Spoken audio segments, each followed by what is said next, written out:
De retour sur les ondes de CJAD 800. Plus tôt ce mois-ci, la English Week faisait la une cégep de la région du Québec, le cégep Garneau. Souligner l'importance de l'anglais en faisant la célébration, cela a fait un scandale à l'Assemblée nationale, où les politiciens se sont indignés. Le premier ministre François Legault a indiqué que ce n'était pas une bonne idée. André Fortin du Parti libéral du Québec a même demandé que l'événement soit annulé. Avec tout cela en tête, cette semaine à l'émission The Elias Macko Show, nous avons fait les choses un peu différemment. Cette semaine, c'est la semaine du français. On a pris un moment chaque jour pour parler du français, sa place au Québec, au Canada, dans le monde. Aujourd'hui, on est rejoint sur les ondes avec Andrew Cadell, conseiller municipal de Kamouraska et président du comité spécial sur la politique linguistique. Andrew, bienvenue à l'émission.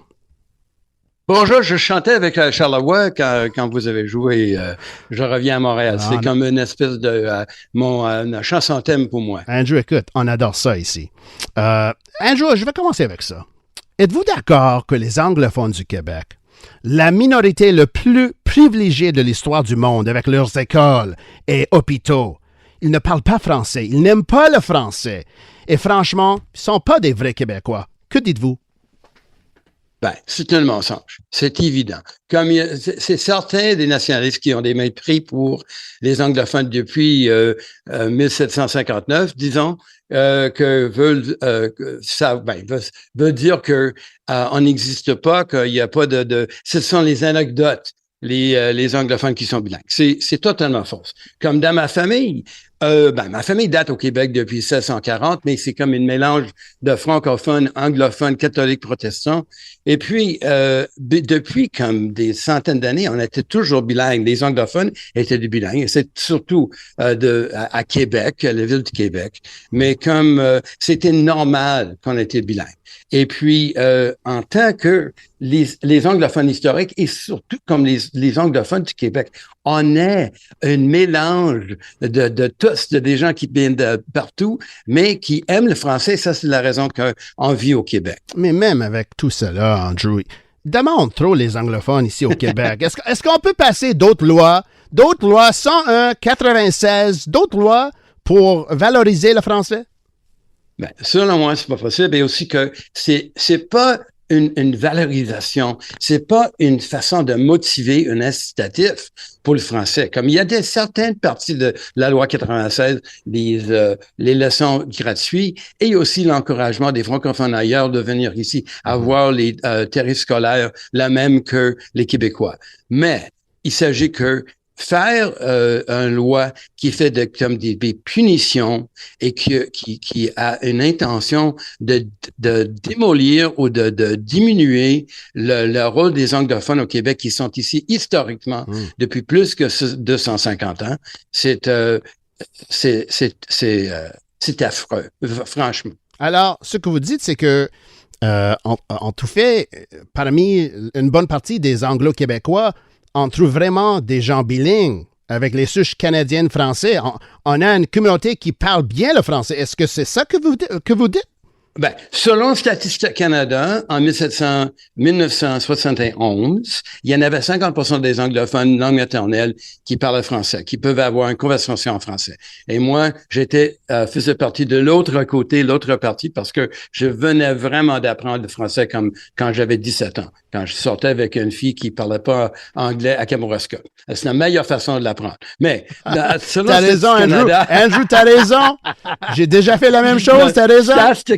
Mais Statistique Canada a dit qu'en 2024, 50 ans plus tard, on est 85% des anglophones au Québec, des gens qui disent que l'anglais, c'est leur langue commune ou maternelle, peuvent avoir une conversation en français. Alors ça, c'est un changement énorme. Bon, tant qu'il y en avait 400 000 personnes qui ont quitté, qui parlaient pas peut-être pas français, mais c'est une amélioration énorme mais c'est pas drôle, c'est tellement frustrant que même les gens qui sont pas mal sympathiques à nous disent qu'on est privilégié, qu'on ne parle pas français, on n'est pas capable, tout ça. C'est un mensonge. C'est pas vrai. C'est un mensonge, hein? Alors, oui. le fait est que c'est pas bien connu. Parmi les francophones québécois, ils savent pas la réalité des anglophones au Québec. Non, c'est vrai.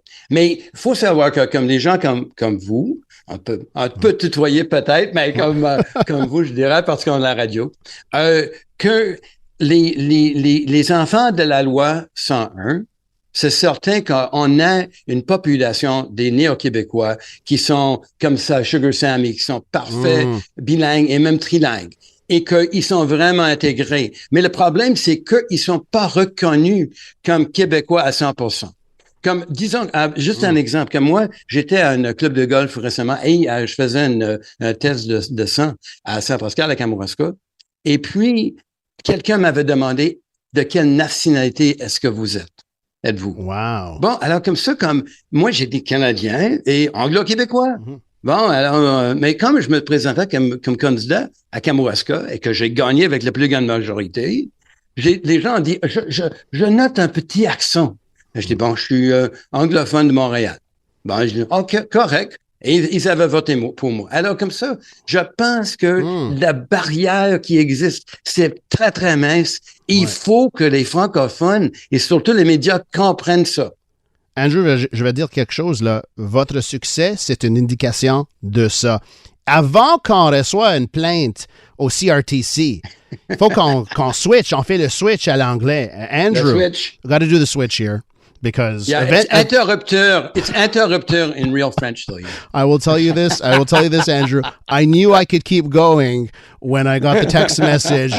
Wow, your French is excellent. I was like, okay, great. We can keep this running for a bit. Andrew, thanks for coming on this morning. I guess it's always a pleasure. It's so much fun. It's fun. In a nutshell, this is the fight right now. I think, and by the way, it's part of Quebec's history where we've had these canards on what the reality is of language. And it has worked both ways, right? It has worked both ways. In the past, it was the other side of things. Now, a long time ago.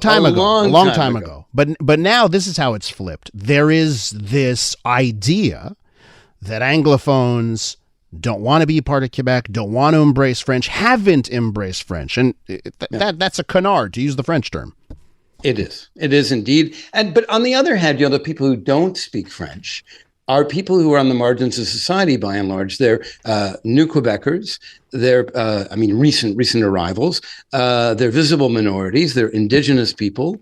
They're people who live in rural areas where they don't have any contact, ironically enough, with Francophones.